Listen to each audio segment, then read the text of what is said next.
Hi there, I trust you're doing well. Now, you must come into this channel because you're having an issue with your Outlook application. Maybe because you're unable to open it because of some error message, or your Outlook application must be suddenly crashing, or it could be that because you just recently updated your password and then you're getting this error message right here, just like this. You came into the right channel because I can definitely help you with that. Now, before you start troubleshooting, always make sure you close the Outlook application first. It's highly advisable you should close it from the task manager. To quickly explain what's causing this, it's because of this folder right here. Now, whenever you log in into an application in your computer, it will save your credentials, your login password.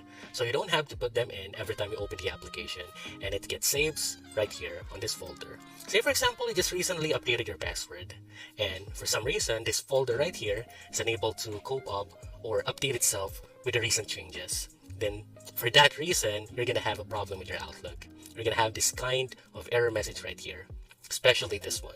To fix that is you're gonna have to rename this folder here, but you're gonna have first to find where is this folder located. To get into that folder is you're gonna have to look for it on the bottom left corner of your screen, which is the Windows search bar. From here, you're just gonna have to type this %local app data %, that folder. Okay, let's open it up. From here, you're gonna have to look for a folder called packages. Open it, and inside packages, you're gonna look for a folder called Microsoft.aat. And this one starts with Microsoft.aat. Inside this, you're gonna look for a folder called AC. Inside AC, look for this folder called Token Broker. Okay, and there you are. Okay, so from here, you have to rename this folder here. Let's rename it from account to account.alt. And here's the most important part. You're gonna have to restart your computer, enable for these changes to take effect.